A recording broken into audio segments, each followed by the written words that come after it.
Good evening, Quarantine America. Welcome to Marriage Steps Live with Dr. Wyatt Fisher, where the goal is establishing a long-lasting, happy relationship, and following my 6 marriage steps is a path to help get you there. The 6 steps are establishing a covenant foundation, owning your brokenness, learning to share power, developing emotional attachment, cultivating sexual fireworks, and staying in love.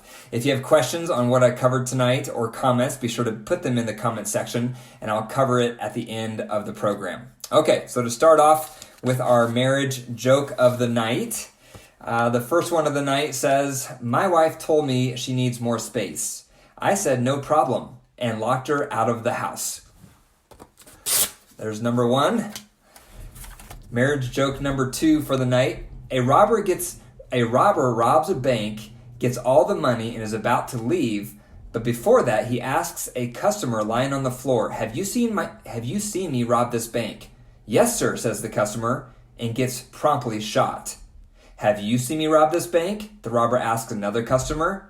"Absolutely not, sir, but my husband here saw everything." So that one made me crack up when I read that one.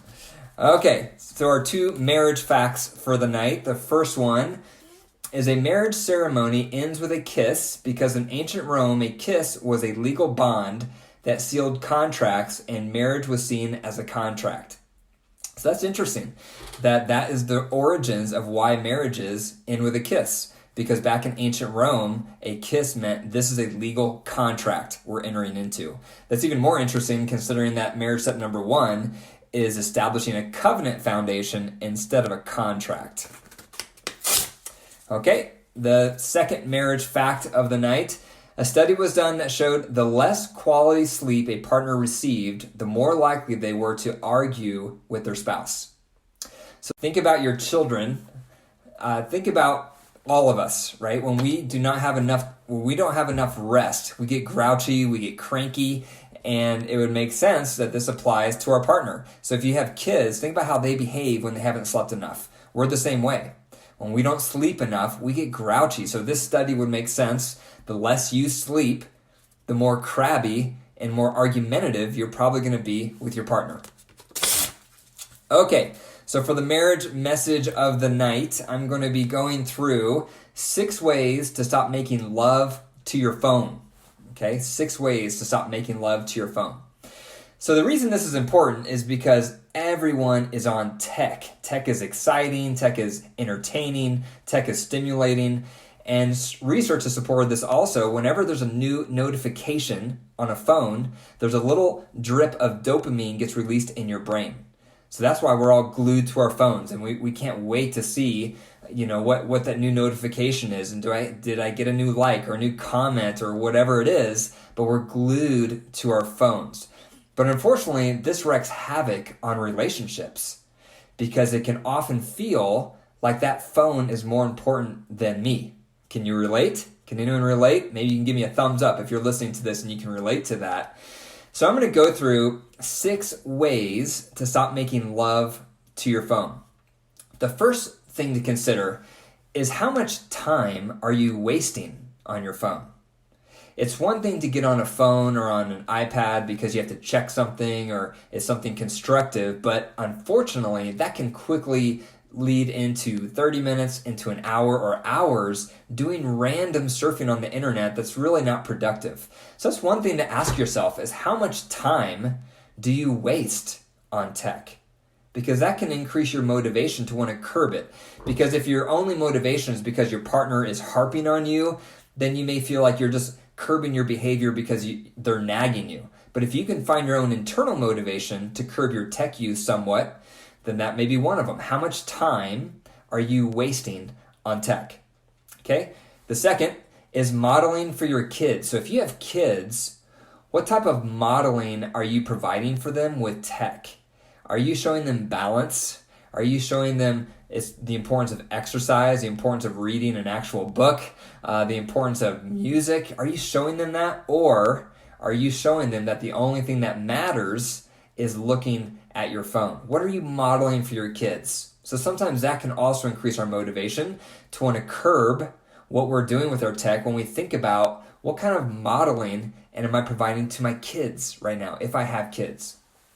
Third thing to consider is the other side of you. What's it like to be on the other side of you with your tech behavior? Do you demonstrate that you love your tech more than you love the person right next to you? A lot of us demonstrate that. And maybe we don't realize that, but that's why it's on here for you to consider it.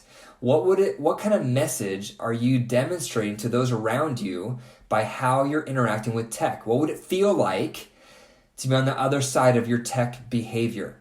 Would you be demonstrating that you love those people around you, or would they feel like they have to compete for your attention because you're always looking at your screen? So that's number 3 to consider. Number 4 is what kind of boundaries do you need as a couple for tech?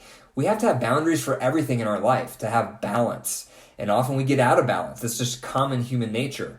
But if you were to prioritize your relationship and prioritize quality time with your partner where you're not battling for one another's attention because the phone is in one of your hands or both of your hands, what kind of boundaries could you create so you both feel prioritized and that you have each other's undivided attention? What would that look like?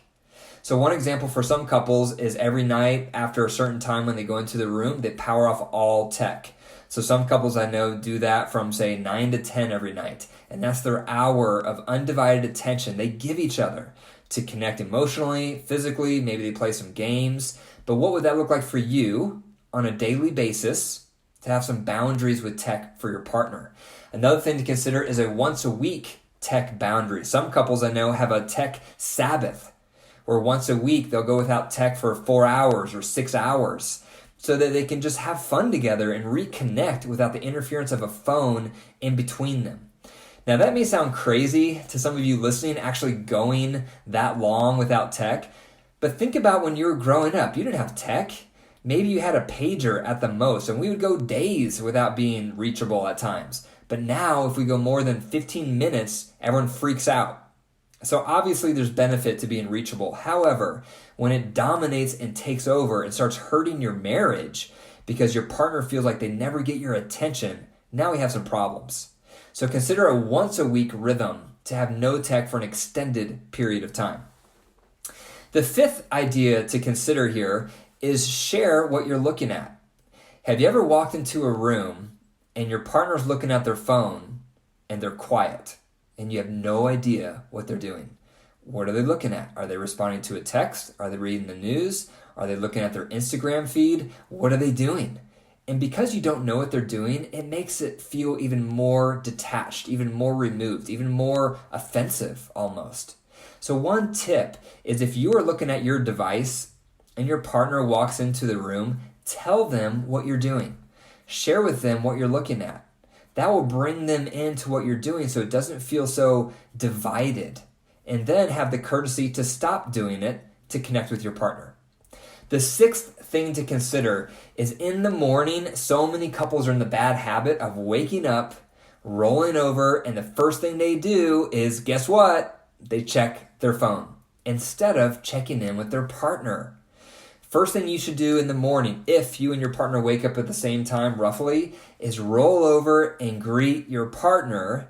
Don't roll over and greet your phone. Okay, it says a lot. If you're on the other side of that, it makes you feel like the phone again is winning and the phone is more important than you. So, 6 ways to stop making love to your phone. Number 1, consider how much time is wasted. Number 2, consider what you're modeling for your kids. Number 3, what would it feel like to be on the other side of your tech use? Number 4, what kind of boundaries could benefit your relationship both daily and weekly? Number 5, share with your partner what you're looking at online. And 6, greet your partner first, not your phone in the morning. For more marriage resources, go to my website, drwyattfisher.com. And if you enjoyed the program today, be sure to share it with your family and friends and leave a review. The Marriage Steps program is listener supported. So to help keep it on the air, please consider becoming a monthly rock star by going to patreon.com/marriage steps. And remember, your marriage is alive. So daily, it needs water, sun, and fertilizer to thrive. Good night.